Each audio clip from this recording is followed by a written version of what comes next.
live. No.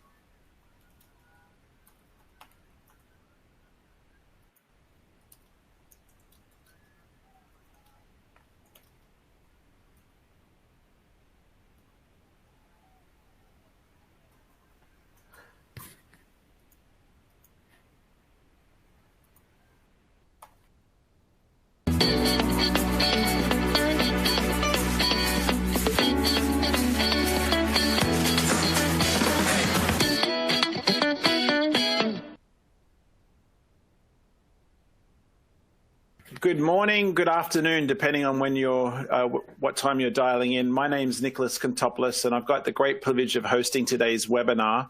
We're going to be taking a look at discovery, be where your customers are. But before we get started, I want to take us through a bit of housekeeping. For those that have been following this series, welcome back. We're about to jump into the second stage, which is a discovery stage. But if you're new to this series, we've been on a journey, basically taking a look at, how the customers' journeys unfold.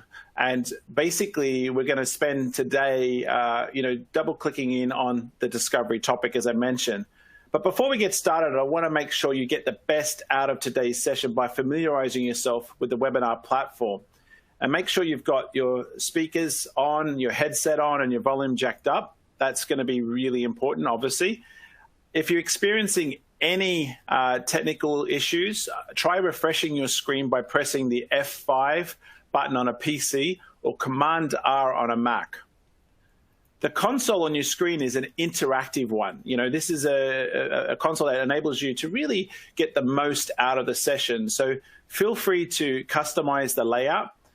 You can participate in this webinar by actually asking questions via the Q&A widget.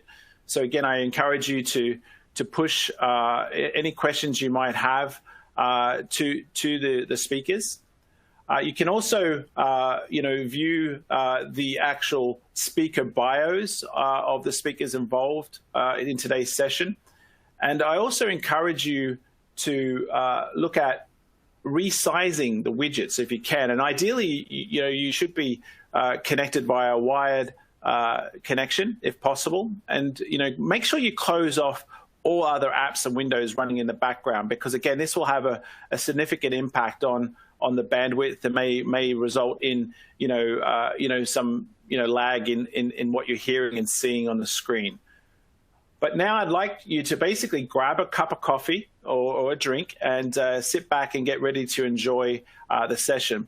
As I said at the start, my name is Nicholas Kontopoulos, and I've got the great privilege of heading up marketing or commerce marketing across APAC and EMEA for Magento, who are now part of the Adobe family. For those that aren't familiar with that news, back in, it was actually June last year. We're just coming on a year anniversary. And later, I'm going to be joined by two really great speakers. I'm really excited to have these speakers joining us, Scott Rigby and Joe Escobedo. Scott is a head of digital transformation at Adobe, where he provides strategic advice to executives covering the many ways in which marketing intersects with technology. We'll benefit from his over-the-horizon thinking to gain insights into where customer behavior is heading and how technology is prepared to meet these challenges businesses are facing when it comes to delivering amazing customer experiences. I've also joined by Joe Escobedo, author of Asia Growth Stories, a really great book. And actually, we're going to have a copy of that to give away at the end of this session, so stay tuned for that. And Joe's actually recognized as a brand builder who's sought after for his insights into content marketing. He was awarded the most influential global marketing leader at the World Marketing Congress. And Joe has contributed to great publications such as Forbes and Huffington Post. So I'm really looking forward to learning how Joe incorporates content marketing into customer journey design. In the previous episodes, we've revealed how customer expectations have developed along with the advance of technology. The reality is customers are expecting a channelless customer journey across all the touch points they interact with. And this is creating both challenges and opportunities for businesses. The insights we are gaining through viewing our customer experience as a journey have been really powerful. So let's have a quick recap of the 5 stages of the customer journey and the way we're looking at it as part of this series. If we think about where a customer journey starts, it starts at an awareness stage where our customers become aware of a desire. They start noticing things that are related to problems that they're experiencing. From there, they move into the discovery stage, which is where we're going to really dig into today. Here, our customers will become aware of many options available in solving for their problems. From there, we move into the shop stage. Once they feel confident in what they know is available. So this is where we start to actively shopping. We've actually started to narrow our choices from multiple choices down to a single choice. And at this point, we might feel like we've actually won the customer, but the reality is the journey's not over. There's still a couple more steps in that customer journey.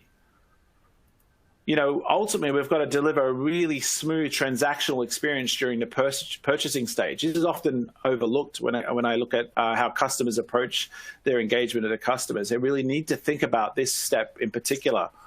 Also, we need to think about, the post-sales support that we give, the post-purchase sort of engagement.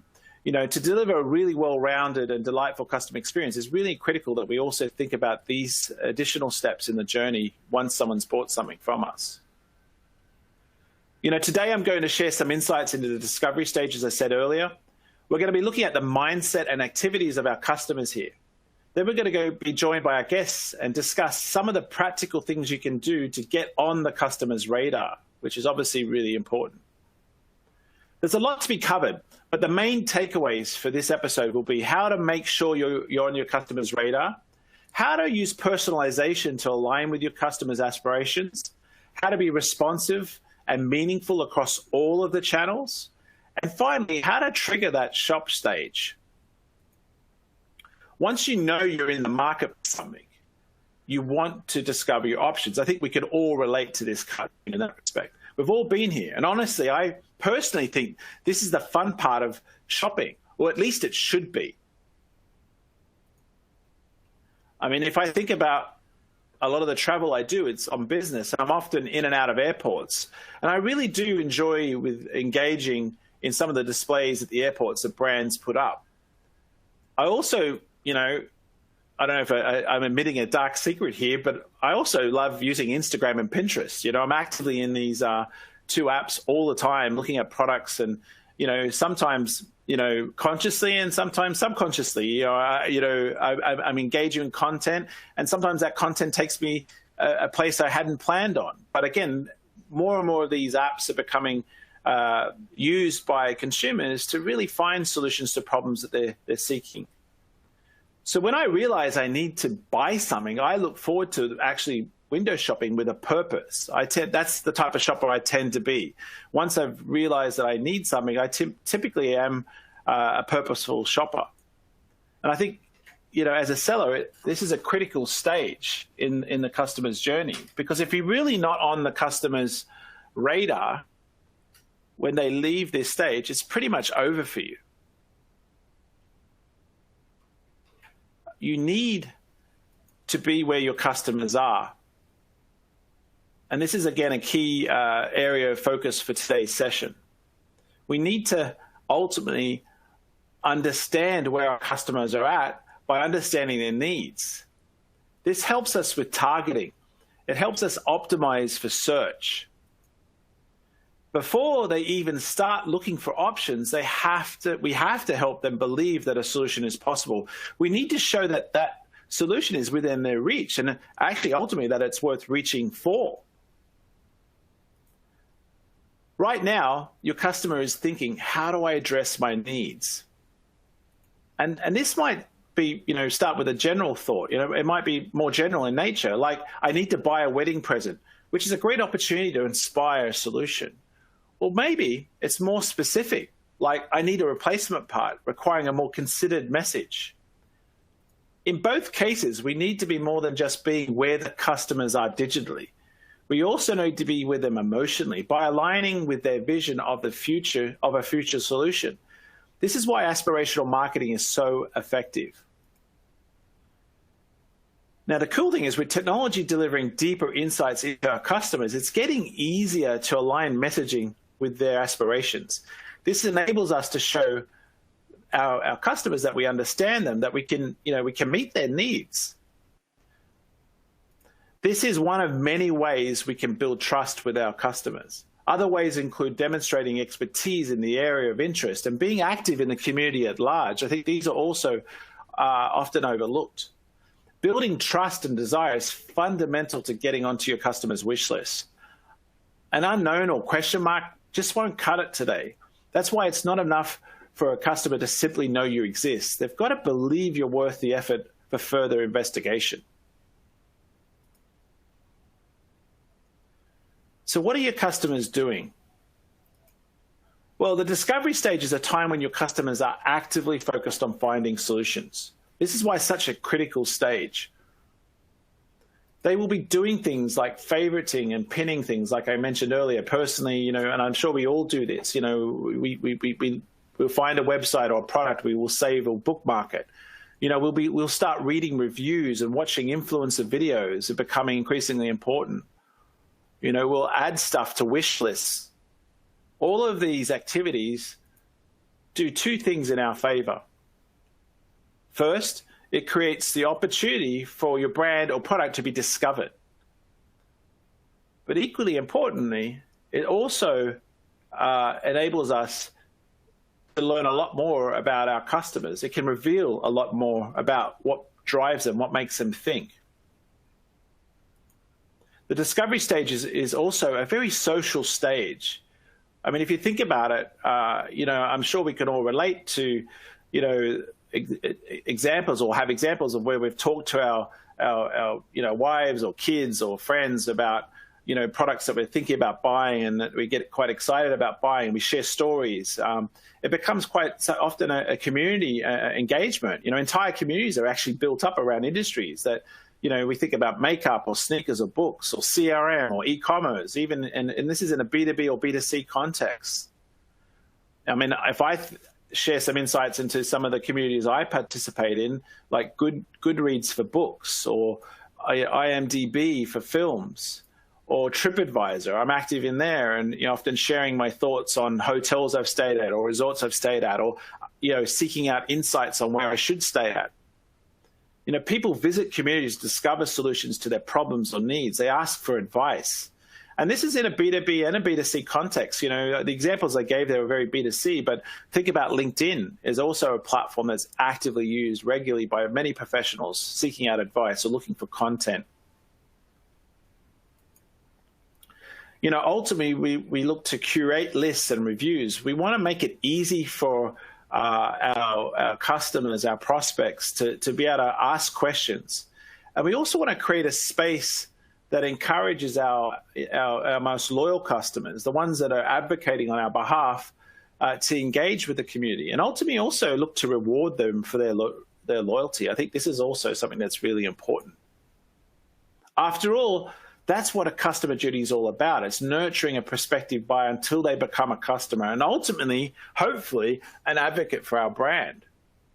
Eventually, the discovery stage will shift into the next stage, which is the shop stage. And this happens, and when this happens, a combination of two things happen. The customer has decided they will make a purchase, and the customer is confident they have discovered all of the best options for that purchase. We'll dig into this process more in the future episodes. But again, I think this is also a critical next step in the journey that we need to think about. And discovery is quite instrumental stage in order for the shop stage to be set up in a way that enables it to convert the way we want it to convert. So whether you're a customer actively searching, engaging in communities, or just stumbling upon your products, there's a lot you can do to make sure you're on their radar. Now, I like these webinars to be interactive. As I said, I'm looking for some really good, tough questions from you, but also got a survey here that I want to push out to you. And we're going to do a poll here, so get ready to engage in this, yeah? So, I've got a data point here. 51% of 3,000 respondents say if they see an interesting product on another site, they also look on blank to find alternative ideas and compare prices. So who is blank? Now, I'm going to push this poll to you, so I'll give it a second to load up. So make a choice, pick an option that you think is relevant here, yeah? So I'll give it a few, about 30 seconds, because there's often a little bit of a delay. So make your submission. And once you make your submission, we'll see where everyone's lands on this poll.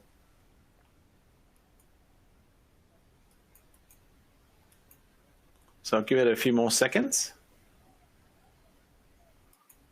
All right, I'm hoping that poll's working. So let's see. So what are the poll results, or what is the answer to that question? Well, the answer is very simple, and one that might be surprising to you guys. In actual fact, over 56% of you actually have identified it. It's in fact Amazon. So Amazon was once a place to shop for specific products. It's now a place where people go and engage in a discovery phase. So again, this is really interesting. And in a moment, our guests will explore how you can do this. And don't forget to post any questions you have. We'll respond to as many as we can. But at this stage, I'd like to bring in our guests, both Joe and Scott. So hopefully you gentlemen are there, and we can bring our webcams online. Hi, guys. Hi there, Joe and Scott. Great to see you. I'm really, really excited to have you both on, and hopefully you guys have got cups of coffee or drinks, ready to sip on there. Awesome. I got Coke. Great. I guess we shouldn't do any product placement there, but anyway, let's see. This section of this webinar is going to be a fireside chat. So we're looking forward to getting some insights from you guys on some of the questions I've prepared ahead of time. But equally, for the audience, this is a good chance for you guys to also fire off some questions. And I'm going to start with an easy question. Yeah, we're going to start off with, if we think about to achieve a channelless product availability, we've got to make sure all products are existing everywhere. Yeah, we want inventory visibility across all channels. We want to make it easy for our B2B and B2C customers to achieve the same. This is often a question I get asked. Is there a view, maybe Scott, in terms of from you on this one, in terms of the importance of this? Is it getting easier? Look, I think it's getting easier. I think, technology certainly played a major or a part of the role in doing that. I think, if you looked at the way that retailers went to market, say 5 or 10 years ago, and we've got lots of research from Adobe where we sort of monitor the progression of our customers, not just within sort of the Asia Pac market, but also within sort of the US, North American and European markets. And if you looked at, say, previously, there was kind of this thought process around technology and you might get, say, best of breed, so individual technologies, and you're kind of trying to hold this together and deliver great experiences across all these channels you go to market. And then there's been kind of a mindset change towards, investing with, only you say 1 or 2 kind of platform suppliers. And part of that was really that the different types of modules and capabilities you want to use are already pre-integrated. So you're not having to spend as much time trying to elastic band and duct tape all this technology together. You can focus more on how you actually go to market, what that experience looks like, how you talk to more audience segments, how you deliver that into more channels, whatever device, whatever channel, whatever bandwidth they happen to be on. And so I think certainly technology has played a fairly major role. I think also organizations have changed, right? So we've started to see new ways of working or agile methodology, and so organizations are structuring themselves around particular personas and customer journeys to kind of deliver this channelless product. And so it's definitely getting easier. Are we there yet where it's seamless and it's kind of click and forget? We're definitely not there yet, but I think certainly if you look back, say 5 or 10 years ago, we've definitely moved the needle quite significantly. Yeah, I agree, and I'll come to you, Joe, for a second. In a second, if you got a view, but just sort of building on what you said there, I think from a technology perspective, it's definitely got a lot easier, and there's really great technologies available. Obviously, many of which Adobe and Magento now can deliver. I think one of the biggest challenges that still exist for a lot of businesses is the siloed nature of the organizations and the people process element there. Would you agree with that, Scott? Is that still an area that you're seeing a lot of businesses? Yeah, certainly.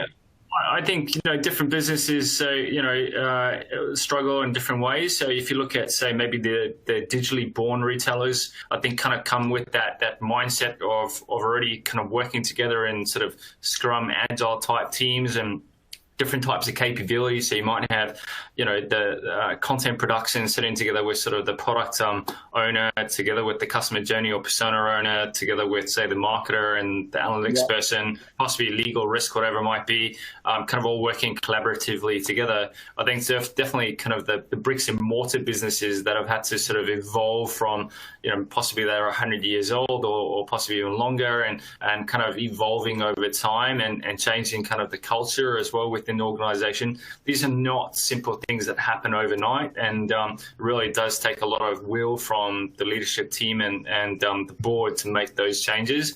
And so I think a lot of organizations are still struggling, particularly the bricks and mortar organizations are struggling with that change. But I think the results are out there, and certainly a lot of the bricks and mortar businesses we're working with are kind of going through that evolution at the moment. And if nothing else, they might not necessarily have changed the whole org. They might be piloting it on the side with an innovation lab or whatever it might be to kind of prove it out before adopting it into the organization. But there's no doubt there's still silos that exist. I think we're all going through a level of disruption and evolution at the moment, and we're all learning. And hopefully we're going to see the retailers kind of lead from the front and take some of those learnings and start to accelerate. No, great points, and I couldn't agree more. Maybe, Joe, if I throw it to you on this through the lens of content and the importance of that, and how that content's being created and consumed. If you think about this sort of channelist sort of engagement model and being able to serve that up. I mean, again, have you got anything you want to add to the mix in terms of what Scott said there? I mean, I think Scott did a pretty good job of summing it up. I think, going back to what you're saying, you really have to go where your customers are, regardless of what channels they're on, and seeing how you can adapt content and leverage it across different channels. I think that's where you really maximize your content creation and content distribution budget, is seeing what content can be applied to different channels where your customers are. No, great thoughts, guys. And I think the next question I want to put out there, and this one, I'm going to come to you, Joe, on. It's hard to position products in a way that many different customers can identify with. I mean, we're all very different. Yeah. Does a customer browsing and content history influence product messaging? How important is that, in your opinion? So I think absolutely. And I'm glad you mentioned Amazon, because I think they are one of the kings when it comes to really leveraging customer data and using it to create a better customer experience. So everything from showcasing your history to recommendations.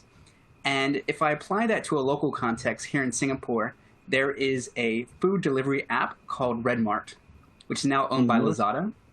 And I use it quite often to purchase groceries, which delivered to my house. And it's very helpful from a customer point of view because they will show me all of my previous purchases. So I don't forget anything, which makes my wife happy.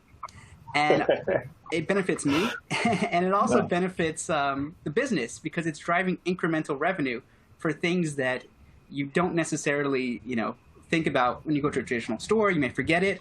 But there it's all in the app. It's all logged. You can see all your history, what you purchased, the quantity. So it's very helpful in terms of driving your next purchase decision. So that's one. I could relate to that example just quickly. I mean, I'm always forgetting what I'm being sent out to buy, so I get 5 things given to me and I always come back with the wrong mix. So that sounds like a really great app. So sorry, your next point you were going to make? Yeah. No, so my other point was how they use it to really drive the business as well. Not only from a messaging point of view, but a business development. So one of the things that customers were kind of challenging with them previously is the freshness of the groceries. So there were a lot of negative comments being posted on the platform itself. So the business and the management took a look at that and they said, okay, we have to do something. So they first listened to the customer, seeing what their challenges and complaints were, and then they completely shifted the model to make sure that the processes were there, where everything is now quite fresh and it's ready to eat. And they've really used that to shift the business model, but also the messaging. So if you look at all the messaging they're putting out now, it's like fresh food delivered to your door. So it's really a shift in terms of listening to your customers and then seeing how you can apply that to the business and also to your messaging. No, some really great points. And maybe, Scott, is there anything you wanted to add to the insights that were shared by Phil there? Absolutely. Look, I think, without a doubt, I mean, we call sort of the customer browsing and content history, these are what we call behavioral triggers. So this is data that we're collecting in real time about, products that customers are interested in engaging with. And we use that. I mean, you talk about the sort of influencing product messaging. If someone's come and engaged with some products on your site and, they've shown some interest in it, they might have looked at different features and functions around that product and then left and come back. Well, don't show them a product message that introduces that product back to them again. Show them something around maybe an incentive to purchase it, so free delivery or whatever it might be. Changing the product messaging is still part of the discovery process and getting them to shift further down kind of the sales cycle and the sales stages. So kind of think about that. And also think about, again, you talked about, content here is if they have a preference for a certain type of content, maybe it's a short form video, maybe it's, they might be engaging with content through kind of the carousel on the front page of the website, is thinking about, the preference of the type of content they're engaging through. If they have a preference for text, show them more text than, say, image heavy content. And then if you think further down, so looking again at, browsing and content history, not just for that individual customer and maybe the products that they looked at, but Joe kind of alluded to Amazon here. Another good example here would be when I'm looking at this particular product, they have what's called these recommendations panels. So people that looked at this also looked at that. And that's using other customer browsing and content behavior to then inform. So maybe if I'm looking at, let's say, for instance, a great smart TV, people that bought this TV also bought the HDMI cable, so ancillary products that go with it, or, they might have looked at these other TVs as well. It's also then driving kind of that content and messaging behavior behind it. Yeah, no, and those are, I think, really great insights. And I think this is where the power and importance of technology kicks in terms of being able to manage that sort of end-to-end capability and also be able to do that at scale across different markets. And this shift from, as both sort of touched on this need to shift, I talk a lot about the need to move beyond personalization to individualization, so really getting, creating an experience that's super tailored, ideally to that individual. And this is where digital engagement, the power of digital engagement really kicks in, isn't it? When we think about that, because obviously with the tools we have available now, we can really get to that level of granularity. I mean, there's still some challenges there, but it's definitely within reach now. I think you'd agree with me on that, Scott. And Joe, no doubt. And I was just thinking about a customer example. We did some work with Vodafone a couple of years back. This is Vodafone Australia, and they had content. So they had both kind of the motive imagery content for their handsets, and then they also had sort of, I guess, the functional technical information and the contract plans that would go with that phone. And they were trying to decide whether they should deprecate one of those two pieces of content around that particular handset, either keep the image content or keep the more detailed sort of product information content. And through testing and learning, so using sort of A/B testing and testing out what content works with what segments, they actually realized they needed to keep both, right? So for net new customers that are coming to explore and going through kind of the discovery process, the imagery content worked really well to kind of bring them in. But when they were coming back as returning customers, maybe to progress further down the line, if they actually got dropped into the text-heavy content, that actually delivered a better conversion ratio than if they dropped them back into kind of the image content. And so that's where content plays a really important part as sort of progressing customers through the funnel and understanding what content works well at what part of kind of the discovery phase. No, again, great points there. Joe, do you want to add anything onto that? Or otherwise, I'll move on to the next question. No, I think we can move on to the next question. Awesome. Okay, and does this record of a customer's actions also help surface their most desired products when they land on a property? I mean, again, I think this is another good question. I'll throw out to both of you. I don't know if you want to take a stab at that first. Any thoughts on that? Yeah, I mean, certainly any sort of research that they've done prior to, and any sort of, like I said, behavioural triggers helps influence it. That being said, though, even small things like understanding, say geographic information, where they're coming from or what device they may be on, will help you also surface up potentially the right desired product. The good example here is people that have Apple devices, and apologies for anyone that's on here that has an Android device, but Apple device, we know the research shows that Apple users tend to have a high discretionary spend. So therefore, surface up, say mid to premium kind of products. And that's not really having a lot of behavioral information or data around your customer. That's just understanding what technology they're using, and that can help you actually, position the right type of product versus maybe going lower end and kind of missing the mark on your customer. Okay, great. And Joe, any additional thoughts on there? I was going to add on to Scott's point about the difference between mobile and, say, desktop and how customers use it. So if you look at the majority of the time, if someone's on a mobile device on a e-commerce site, the bulk of the time they are doing some kind of discovery. So they are browsing, they're looking at different prices, but a lot of the times the purchase decision actually takes place on a desktop. Interesting, at least what I've seen with previous clients. So it's interesting to see how you optimize your content for mobile, and then how you shift the content for the purchase decision on, say, a desktop. No, I think that's a really important point. I think we've, obviously in this part of the world in Asia, a lot of the data shows that they're very much a mobile-first market and consumer base. But there is definitely the need to think about all of the different channels that ultimately we use. Where we start and finish a journey may be different channels. Basically, was what you're saying there, and they may be on a mobile versus laptop. But also, this is where the physical aspect kicks in. The retail space as well, and I don't know about you guys, but sometimes I'm using, both the mobile and the physical space at the same time in terms of how I'm researching and engaging. So this is this notion of this channelist customer that I've talked a lot about over the last year, is really thinking about that sort of end-to-end journey, but also acknowledge and recognize that we don't think in terms of channels. I mean, when's the last time, Joe and Scott, you thought, I'm in the mobile channel, I'm in the email channel? We don't think like that. Yeah. We move through these channels effortlessly. You'd agree, wouldn't you? Yeah. Yeah.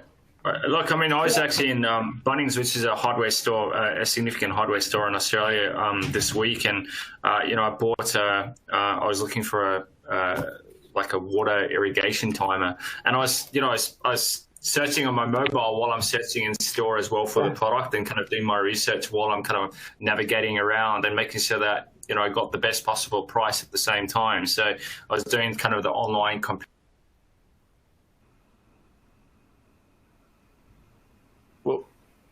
Sorry, did we lose Scott there? Comparison, and I know with this match that I find a cheaper product online, and so lucky enough I did actually. I found the time I wanted, and while I'm doing the research, I actually found that I could get it cheaper online by 10%, and then they add another 10% discount off that. So I got a pretty good deal. But to me, it's it's just seamless, right? That's just kind of I guess how our behaviors change. We just tend to pull out the phone or whatever we have accessible to us while we're in the physical environment, and do kind of both the research and shopping at the same time. Home Depot does a great job of also helping you use AR to kind of navigate to the product in store, and give you different types of options of getting it ordered in if it's not available, or getting it delivered to your house, maybe if it's a big product and you don't have the space in your car, etc. And so it has become, channelless in the entire purchase process. Yeah, and sorry for some of the attendees, I had a little bit of audio issue there, so I'm not sure if that was experienced by everyone. If it was, my apologies, but thanks for that insight, Scott. I mean, I'm going to throw to Joe now. I'm going to go double click on this sort of topic of content, because it is such a crucial sort of topic, and for the entire journey, but in particular that discovery phase, and we're seeing an explosion in content creation, whether it's marketers or end users, in terms of from a marketing perspective, obviously it's become a very powerful tool.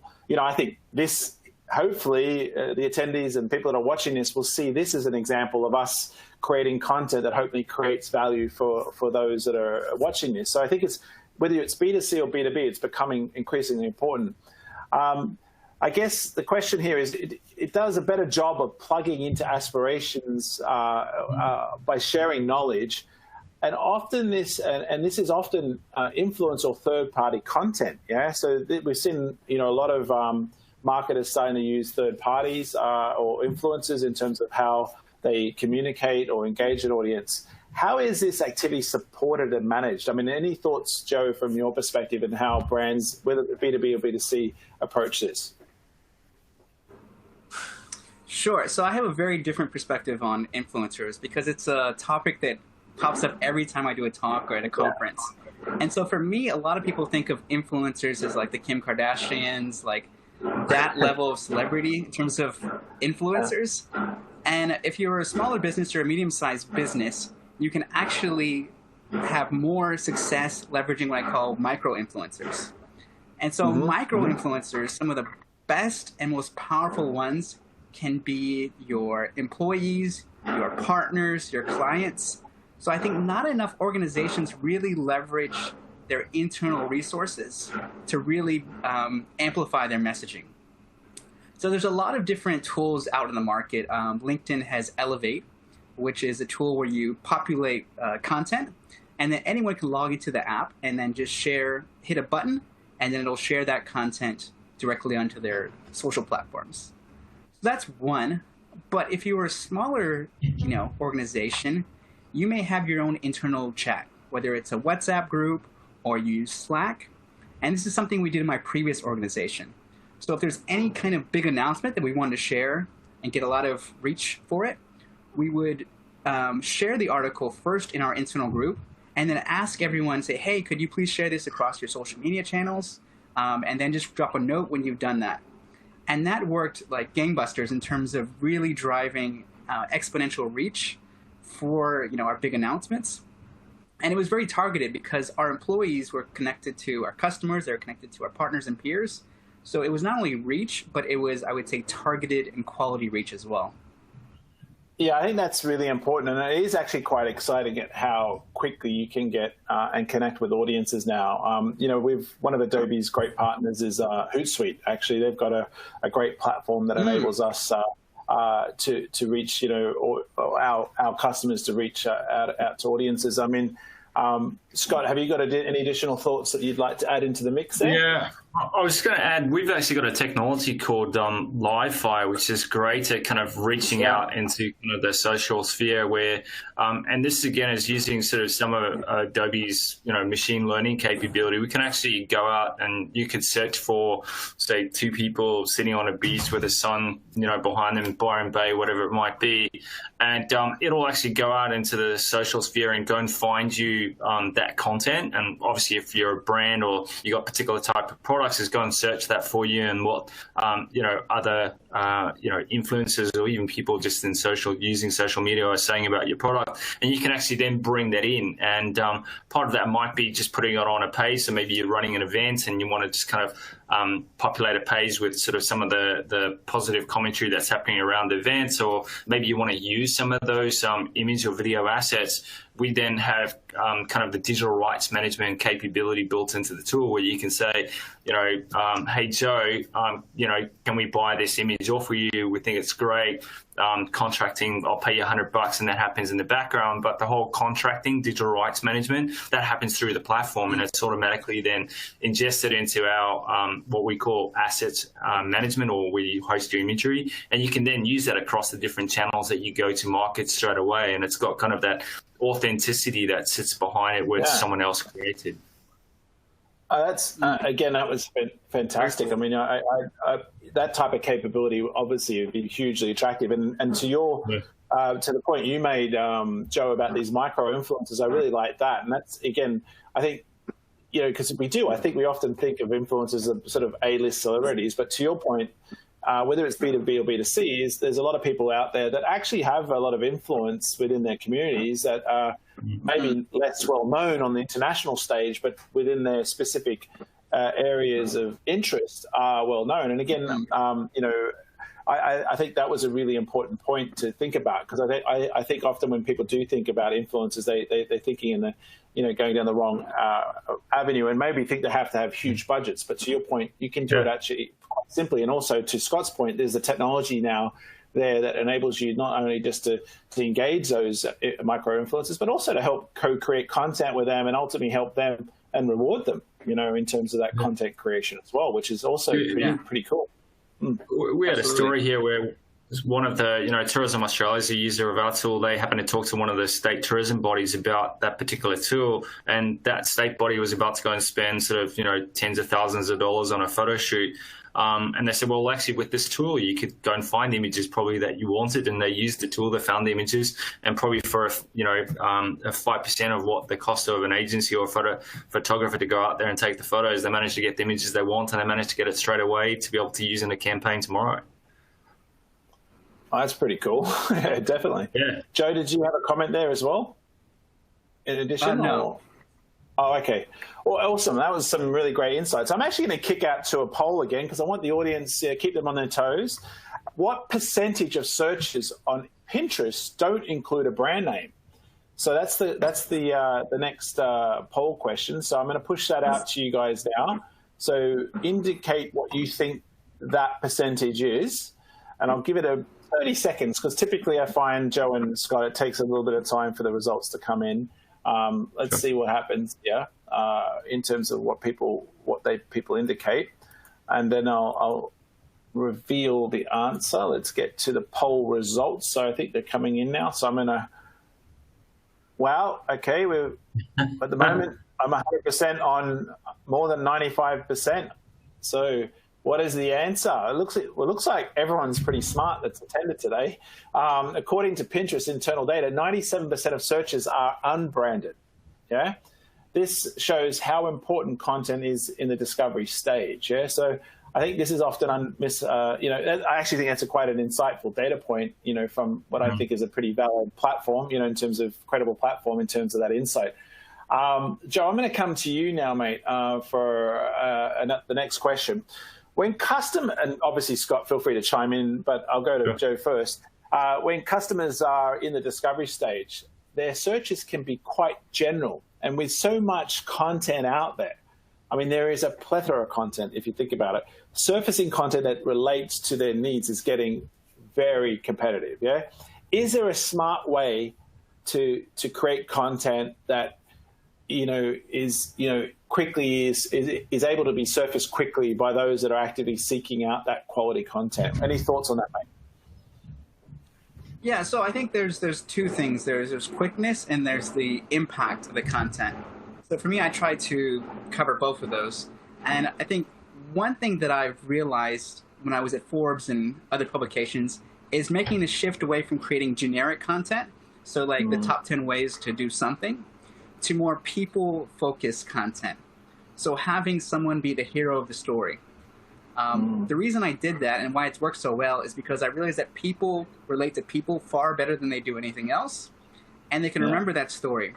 And it's a different shift, because a lot of the times we'll talk about product or services first, and then the people somewhere in the background. But when you take, you put your customer or someone, a peer or partner, as the hero of the story, that's one thing that I found has been super memorable. Even articles I've written a couple years ago, they still remember that person's story and their journey. So I think that has been very powerful in terms of the content itself.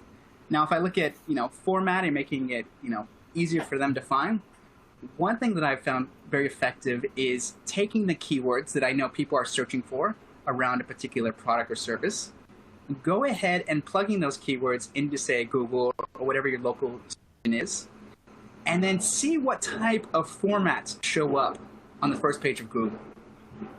Because a lot of times Google will give you the answers. So for example, if you type in a specific keyword and you see a bunch of images, you see like a carousel of images, or you see some videos pop up at the very top, that's an indication that when people are doing searches, that more often than not, they're searching for either images or videos in this case.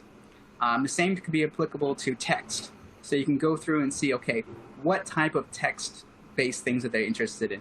Is it long-form stuff? Is it short, like punchy FAQs? What are the types of content that is showing up on Google? Because Google takes your search history, your search patterns, as an indication in terms of what shows up on the first page. So that can give you some really good, free, quick insights into not only the type of content, but also the topics as well. I mean, dude, that's some simple and very easy to execute advice there. And actually, it's funny. It is something we all use Google every day. And when we're in our professional persona, sometimes I think we forget how easy it is to use some of these tools to find the answers to the questions that we're trying to seek. So I think that's really quite great advice, mate. So thank you for sharing that. Scott, did you want to add anything to that? Yeah, just two things quickly. So, yeah, search through search engines, I think, again, just look at the data, right? And look at what are some of those sort of, I guess, generic or general search terms that are being used that are then resulting in people coming in, discovering and ideally purchasing, and making sure that you're relevant and that you're in there. To Joe's point, go and have a look at, how relevant and how you're listing on those pages. What does your content type look like and so forth. Once they're actually on either your mobile app or on your website, the search, that's another area. So the actual internal search within the app or on the website is, quite often a lot of our customers use sort of predictive search. So as they're obviously typing it out, we're using data again to look at historical searches with similar types of terms. And then we're starting to almost auto-complete kind of the search term for them to help them kind of narrow down. And you can use data and machine learning to be able to really, surface that up and streamline the customer experience for them. Yeah, no, and I think, again, those are great tips there. And again, this is where technology is helping. I think you still get back to the quality of the content, it has to be sound. Yeah, because again, end of the day, I think picking up on the point that you're making, Joe, is that sort of the emotional aspect and is often under invested in. Actually, there's various data out there, but between 80 to 90% of our decision making is emotional, whether it's B2B or B2C. Yeah? So understanding how emotions and the role they play in decision making is really important. And again, it gets back to, I think, picking up on a point you made, Joe. There is, again, he who tells the best story wins is something I've always said. Yeah. So again, being able to tell a story that really connects with the individual. But there's a place for content that appeals to the right side of the brain as well as the left. Yeah. So again, there is understanding, how that content's going to be consumed based on the stage of the journey and what's needed at that moment. I think is really important. Would you agree, guys? Yeah, absolutely. Yeah. Yeah. I mean, look, at the end of the day, sorry, go, Joe. No, please go ahead. No, you go, Scott.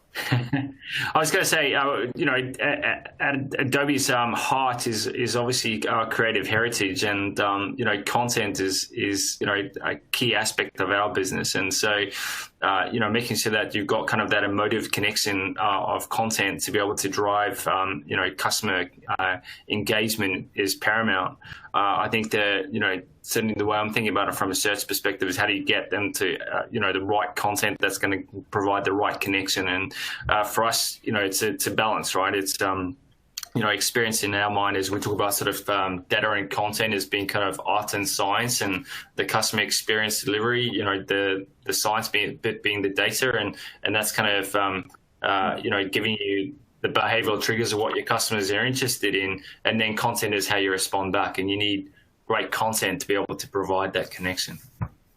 No, I think that's again great point. When we think about this notion of experience-driven commerce, it does start ideally with content that's designed to address a specific pain point, but then being able to take that all the way through to fulfillment is also, I think, really important. Absolutely. And this is where, again, without doing a product pitch, I think this is where Adobe's sort of investments in bringing that sort of creative and experience cloud that now includes the Magento component enables that sort of end-to-end experience, digital experience, certainly to be delivered. So it's quite exciting time in that respect.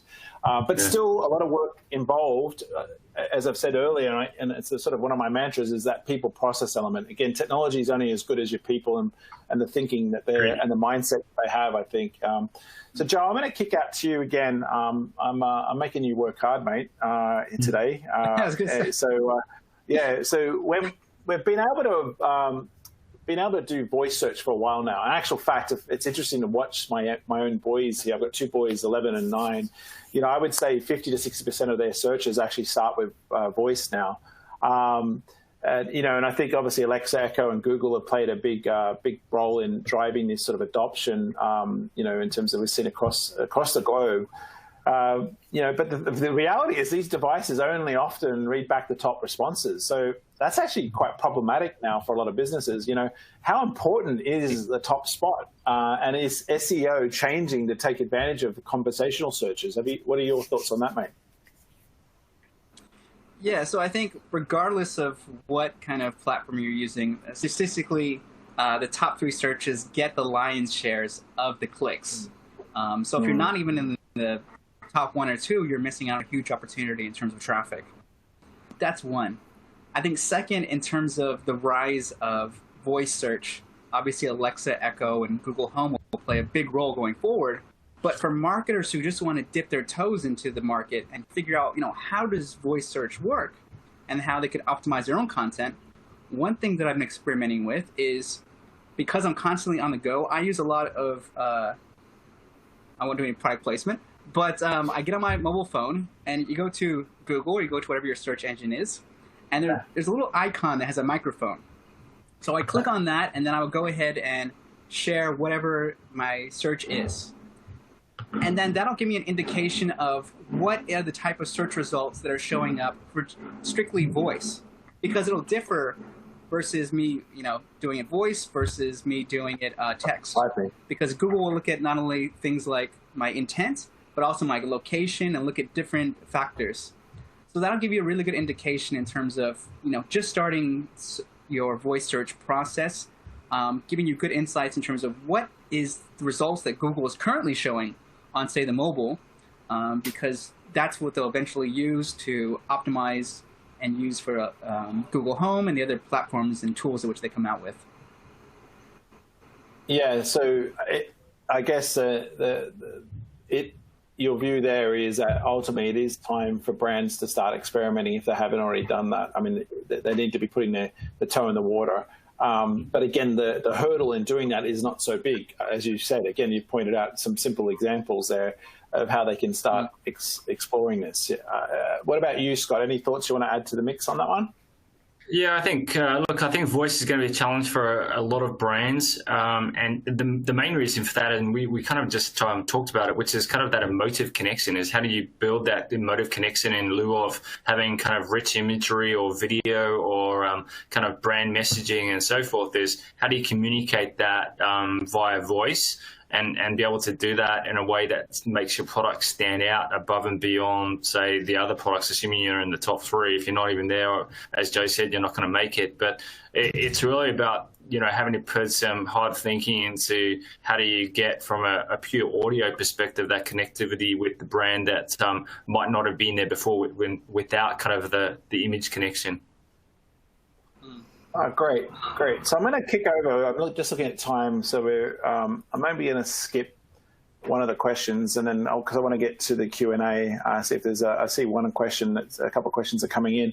My spelling not be great, the greatest, and search engines like Google don't care, but vendor websites don't seem as smart, often returning 0 results if one letter's off. I mean, how are we helping vendors meet the needs of people in this respect? Again, maybe I'll kick out to you, Scott, on this. I mean, I as we've just spoken about Google a lot, that obviously Google helps, consumers there. What about the importance of that from a website experience perspective? Yeah, I think it's certainly one aspect. I mean, again, it's for me, it comes down to data. So understanding, what are the misspellings in respect of your own products or brands that people might be using. And, again, as an example, English might not be their first language. And so just taking that into consideration and thinking about that and, the results and searches around your products, and also looking at the data of the common, say, misspellings that might be used to be able to find your branded products, and making sure that you're prevalent there, that you're surfacing up your products and helping assist some of those people that either through dyslexia or just through English language and so forth are struggling to be able to find it. But I think part of that is then obviously the education, right? Once they come to the site, is continuing to use the right format, the right wording, the right spelling, to make sure that they can find it. And technology is helping, right? We help surface these up. We help identify all the search terms, even if they misspelled. It's simply, we have an ad card product that brings all this information through, and then you can then tie that to the sales on your site, or even just maybe it's just discovery and they happen to be dropping out of the funnel. We can still see the results of searches coming through to sites or mobile apps, etc., and then be able to tie that back and be able to optimize the experience for those customers. So the net is you're not just focusing on how your search appears in, search platforms like Google, Bing. You need to also invest in understanding how it works in terms of your own properties that you're operating is the key message there. Yeah. There's a significant importance there. Joe and Scott, I've got the last question I prepped, for this session, for this fireside chat. People like to share great discoveries, yeah? We find something, we often want to share it, yeah? And sometimes people will share links to your products to get opinions from their friends. How easy can we make this for them? Any thoughts on that, guys? I don't know who wants to go first for that one. So maybe I can jump in and take this one first. Yep. Yeah, go, Joe. Yeah, so I think absolutely people are more than happy to share their positive experience with a brand or a product. Alternatively, they're equally, if not more, excited about sharing negative feedback about a product, especially on social. But let's stick to the positive side.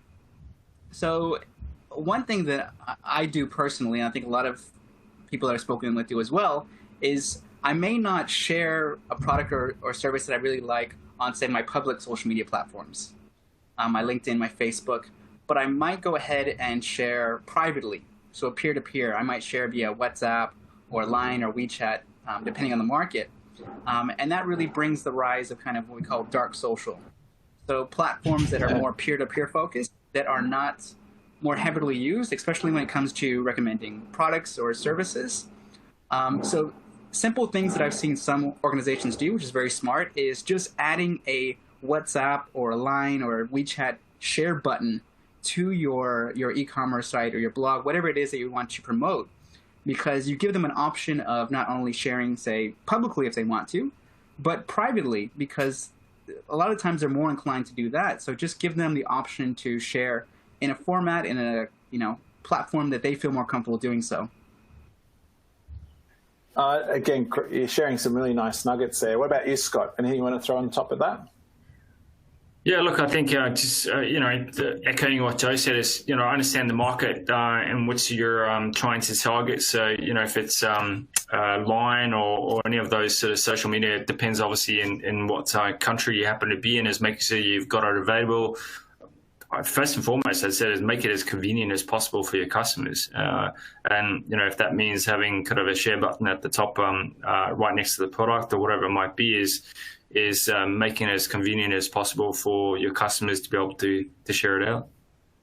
And being able to listen to those stories that are being shared, whether they're positive or negative, is really critical as well if we think about it. I mean, again, before you launch any new product or, relaunch any new product or redesign or whatever it may be, engage the audience, your target audience, listen to them, have a conversation with them. I often am surprised at how little investment's put in that space. And again, the great thing about technology now is we can actually listen to a lot of these conversations in a more scalable way. And also, I think what's important is marketing shouldn't do that in a bubble. They should do that with manufacturing, logistics, supply chain.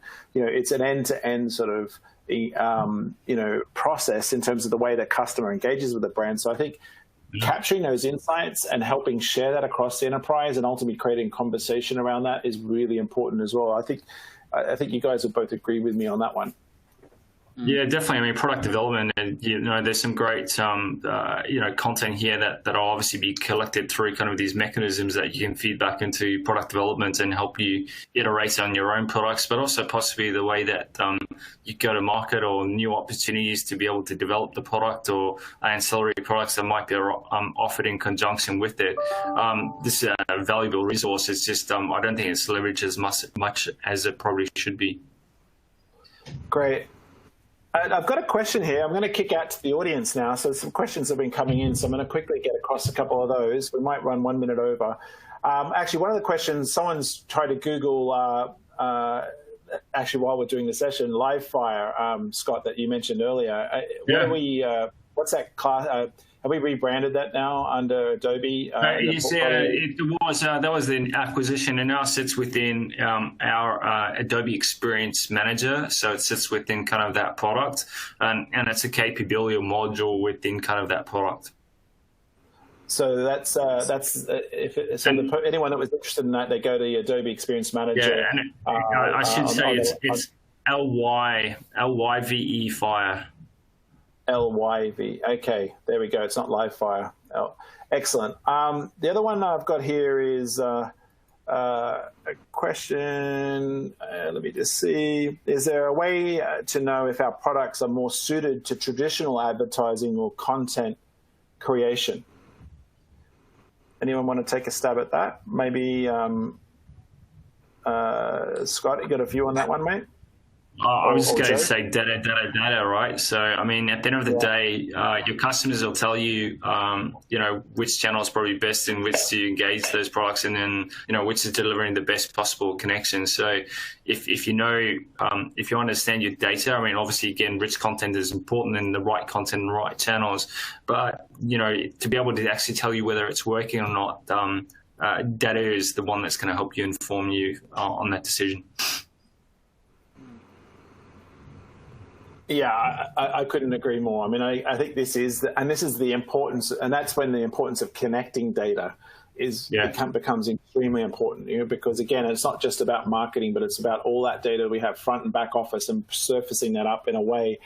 I think actually, Joe, you mentioned dark social. There's also dark data. That's another challenge in terms of Gartner coined that term, which I really like. Is about, the stovepipes we have in our organizations tend to keep these sort of data pools sort of, disconnected from one another. So again, this is where it's really important to bring that. Any points you want to add to that, Joe? No, I think two points. I think you guys have already touched on it. First is just go out and ask your audience kind of what channels they're more active on and what type of content they consume there. And second, so look at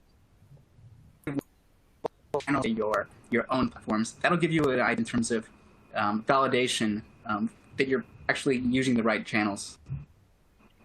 Well, listen, guys, I want to thank you. Some really great answers to the questions there.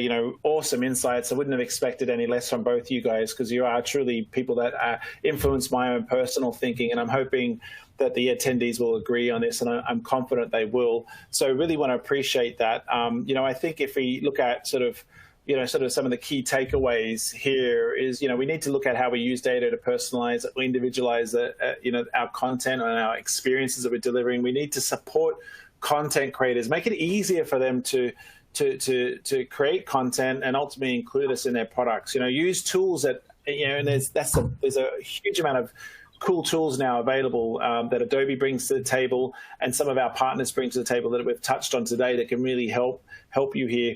Don't expect our customers to know and look for specific products. Again, don't assume that. I think this is really important, that discovery phase. This is why discovery is such a critical area to invest in. And we don't want to swamp them. Again, we want to create quality content, not it's about quality, not quantity. I think this is a really important message that came out through the conversation today. I really want to encourage everyone to download the content that we've shared today. You'll see in the resource area, the webinar, you can get a copy of the deck there. We've got some really cool links to some of our other sessions. And I'm also really keen to hear from you in terms of as attendees. Let us know, what you feel about this session. My son's there Christmas presents depend on this, because every form that you guys complete, I get paid, and I can ultimately get my kids the Christmas presents they're looking for. So in all seriousness, that feedback's really important. It helps us create, hopefully, content that's valuable and insightful for you. So really, I would like you to do that. I'm also going to give someone, a lucky person, a copy of Joe's awesome book, Asian Growth Stories. Again, this book's all about doing business in Asia. I really encourage you, if you haven't got a copy of this, and you don't get one from us, because, go out and buy a copy. You can find it from all good, Amazon. I think you're up there, Joe. So, for someone who's attended today that completes the survey form, one of you got to get a copy of that. I may even get a couple more off Joe and buy a couple more off him and give it out to a few of you. But, really share that feedback. And I really recommend this book. It's a great read, and Joe's got a wealth of knowledge there. With that, I want to thank everyone, and I look forward to having you back again. Thanks, Joe. Thanks, Buck.